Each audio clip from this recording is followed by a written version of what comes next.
Today, we are talking about an age old question that is which came first, the chicken or the egg? And we are diving into this, looking at it from a viewpoint of clients. One of the number one things that we hear inside of our industry when people, salon owners, are looking for help. One of the biggest things that we hear all the time is, I need more clients. And so today we are going to be diving into which came first, the clients or the process that serves them, and really diving into see like which was it that came first and what is it that we should be focusing on as salon owners inside of our companies next. Yes, I love that you said that, Lynn, because I was just actually in a growth session with the service provider, and the same thing, like, I just need more new clients. I just need more new clients. I'm like, okay, let's pump the brakes. Let's take a look at your retention because that's going to paint us a story about your guest experience. And then we'll know if you truly need new clients or we just need to elevate the experience that you're already doing with the clients that you have. And so it's a really big awakening for that service provider to be like, oh my gosh, yes, I didn't realize I was missing some of the sales process that we have in place, which we're going to talk about today to really help elevate my income without actually having to see new clients. Yes. And I think, it's kind of a shocking statistic when you know that only 25% of new guests are retained when they visit a salon company for the first time. 25%. So that means two out of every 10 new guests that come into your salon are most likely sticking around. And, so hey, that means you got 10 new clients at some point, but you only kept two of them. And so it's a really great metric to really pay a lot of attention to. And it's a really great thing, like you just mentioned, Jen, to talk about during those growth sessions with a service provider so that you can come up with those strategies to really elevate the experience it is that they are creating. And so I'm excited too to dive into this sales process today too, to see kind of what it is that you can uncover, that might be holding you back from maybe taking that two and making it a four or making it a five or six, or ideally we would all love to keep 10 out of every 10 new guests that we see. But what this can really do for our numbers is huge inside of a salon, and it boosts morale. It just makes life so much easier. So I'm excited to dive into this topic today. Yeah, awesome. So let's talk about the sales process. So if you have a sales process in your salon, you're probably following along, but like a sales process, if you know the word process, it's a series of steps with an expected outcome. So a lot of times we don't have a sales process, we're missing some elements in the sales process. Our service providers actually create their own process. And so that's why it's really a huge opportunity to get crystal clear about, hey, this is what our sales process looks like. It's non-negotiable, and this will help us with all aspects of the business, with growing average ticket, with increasing retention, with new guest retention, like retail sales, all of that, because the sales process helps the service provider to know, okay, this is step one, this is step two, this is step three, this is step four, and it helps to lower their resistance to, oh my gosh, what do I do next? What's the next step? What's missing? And so we're going to go over that today so that, at the end of the day, you'll know which comes first, the chicken or the egg. Yes, I love that, Jen. And, really even just thinking about like, hey, we're just trying to create an environment where people want to buy. And that's truly what the sales process does, is it helps aid in the creation of the environment where people want to buy. So we're never going to be convincing anyone to buy anything that they don't want or need. This is just an idea of how do we create that environment to where it is that people want to buy, they want to spend their time, they want to come back to. And so when you're crystal clear about what your sales process is, and like Jen mentioned, it's non-negotiable, that's when you really start to see those numbers increase, because, again, we never want to get, really super connected to the outcome of whether they buy or don't buy. We really want to get connected to what is the environment that we're trying to create so that people do feel like they really want to purchase more things. And if we notice, hey, our numbers are low in a certain area, maybe they're low in our rebooking, or maybe they're low in our retail, or whatever that is, then we can look at like, how do we influence that environment to make it even better? So let's go ahead and dive in and take a look at what are all of the environments that it is that we're trying to create during this sales process. Awesome. So your first step is going to be the welcome. step. And so this is where you want to get crystal clear about like what does the greeting look like when someone enters your salon.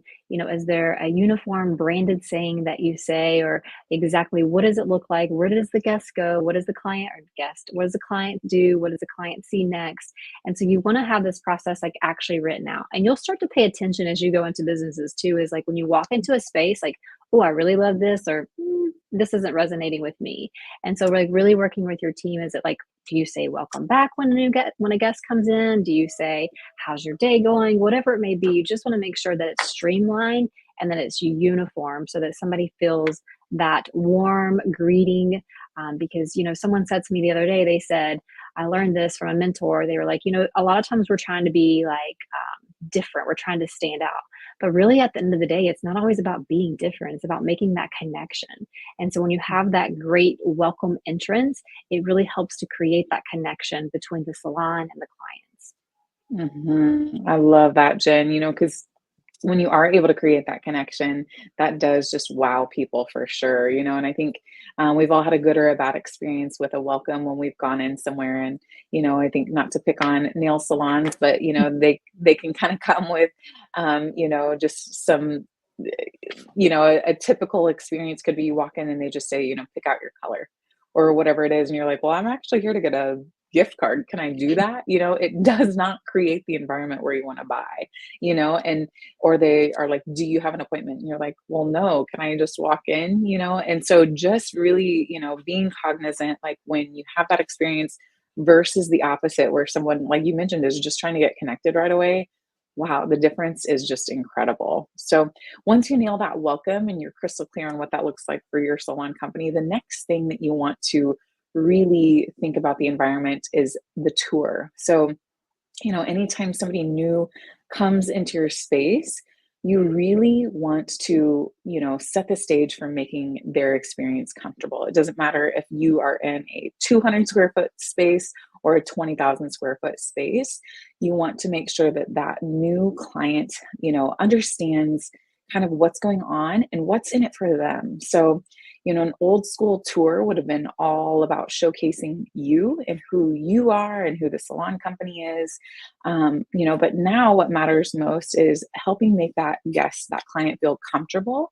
And it's just going to set the stage for their whole experience. So you want to show them around your salon space. You want to point out like, hey, this is our, volume and lengthening wall. If you have ever, thought that you might enjoy more volume or length in your hair, this is a great thing that we could, kind of dive into during your experience with us today.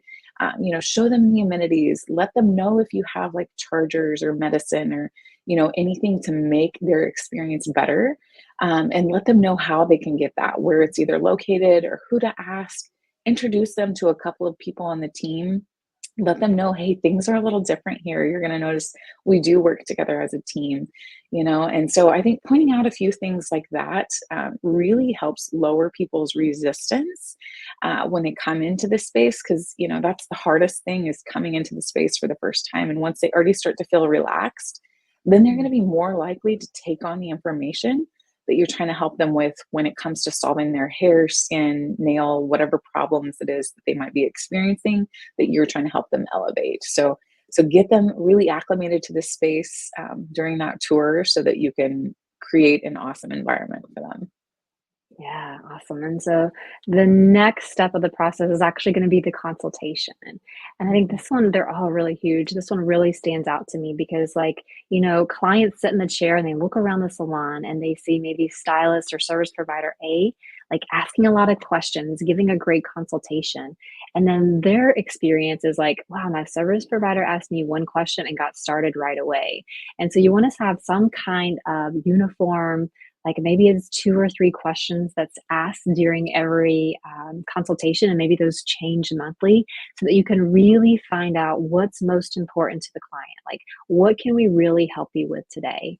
What are your biggest challenges, so that we can make you an offer? Someone says, like, an offer you don't make is one they can't take, but it's hard to create an offer if you don't even know their greatest challenges. And so, like, really diving into your consultation process and making sure that the team is clear about, hey, what's most important to learn from the client. I love that. And, once you've nailed that consultation, the next step would be diagnosis, and this is where you really want to provide a clear diagnosis based on your consultation and start to offer those solutions, and so what this is going to do is it's going to build confidence in your expertise and show that you understand their needs. And so, really during this diagnosis phase, this is where you really, want to view yourself as a hair doctor, a skin doctor, whatever that is. Like, they are coming to you because they want solutions. So imagine if you went to your doctor and you said, like, hey, I've been experiencing headaches and backaches and, whatever ailments. And your doctor was like, okay, cool. Let's go ahead and get started. Have you been watching any TV shows lately? And you're like, wait, what? Like, did you hear what I just said? And so really making sure that you are super present during that consultation so that when you get to that diagnosis, you're able to give them a clear diagnosis and help offer solutions, and really taking it seriously, starting to kind of build out like, hey, with that diagnosis, like, here's some of the products that we're going to be, talking about that can really elevate your overall look. You mentioned frizz was one of your biggest hair concerns. And so, we do have a few permanent solutions and then we have some daily solutions as well. And so we'll go over some of those daily solutions during your styling process today. But I did just want to let you know, hey, we offer XYZ solution, that you could do once or twice a year based on your particular needs that would also help aid in your frizz. So just creating those offerings so that people know that it's available. I think, one of the biggest problems with diagnosis is that not enough people provide enough solutions to people because they really get stuck in their head about, well, this costs money. Well, yeah, everything in the world costs money. And just because like you're preventing them, just because you're, not telling them about the solution doesn't prevent them from buying it. It's not your job to worry about anybody's financial situation. It's, your position to offer them a solution and then let them decide what it is that they want to address most. Mm, yeah, I love that. So after the diagnosis is going to come a step five, which is the actual service. And so this is where you want to pay really close attention to detail. Like what are the connection points that you're making with the client during this time?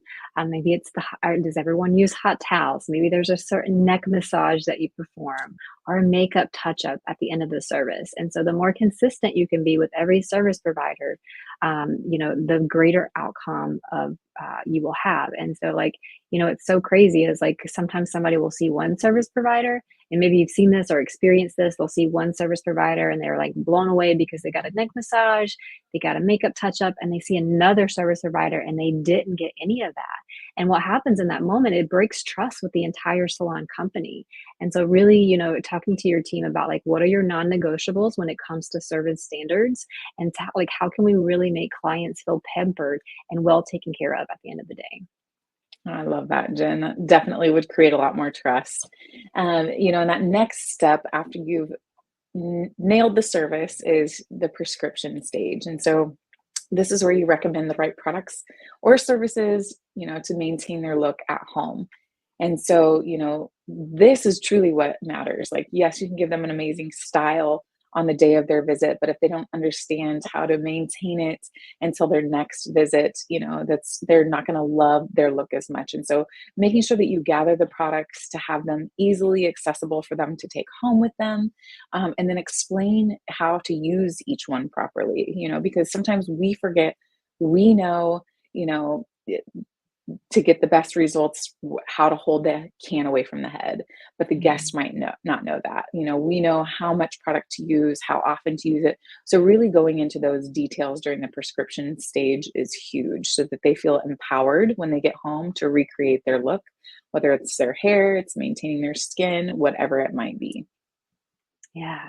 Awesome. And then I love that. And the next step of that is going to be maintaining results. So this is where you really want to create security in your business. And so what that means is making sure that the guest knows when they need to come back. If the guest is calling and say, yeah, I think it's been 6 weeks, it's time for me to come back in, that's a fail. Like we want to be able to educate that client to know, hey, to maintain your look or on this hair journey or the skin journey, this is what needs to happen. I think it really helps to create consistency. And it helps to build long-term relationships as well.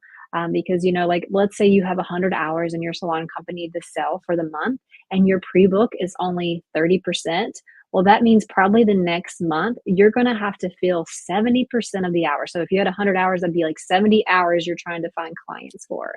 And so there's so much impact in creating that long-term relationship, because when clients do reserve their next visit, it shows loyalty. It shows, a brand that's really creating a space for loyal clients. Like, think about Apple. Like, people are in line to get the newest, latest, greatest technology. Like, we want to create that same experience in our salon, so they're always coming back wanting something new.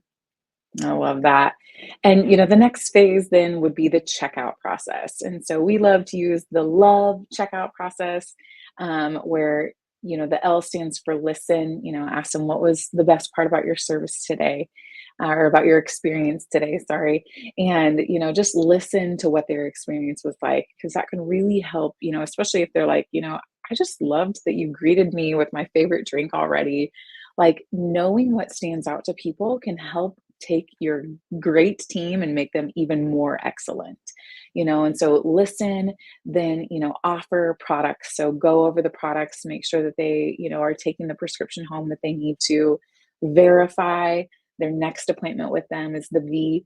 So getting that next reservation set up, and then exchange of, money and gratitude at the end, and making sure they know, hey, if there's loyalty points involved, they received those, and just that you're grateful that they chose you. So that when you go through that love checkout, it just makes it beautiful every time, and they know what to expect. I love me some love checkout. Awesome. All right.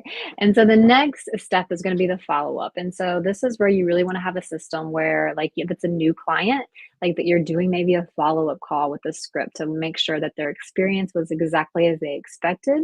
This is also a huge opportunity for like a 30, 60, 90, 180-day plan. Like, if the client hasn't been in 60 or 90 or 180 days, however many days it may be, like, you have like a email blast that you send, or a way to communicate with them, or still help them see the value, so that in turn that helps them be like, oh yeah, I haven't been into salon ABC lately, it's time for me to get back in there. So you want to have that system laid out, and you can automate that system a lot of times so that you don't even have to think about it.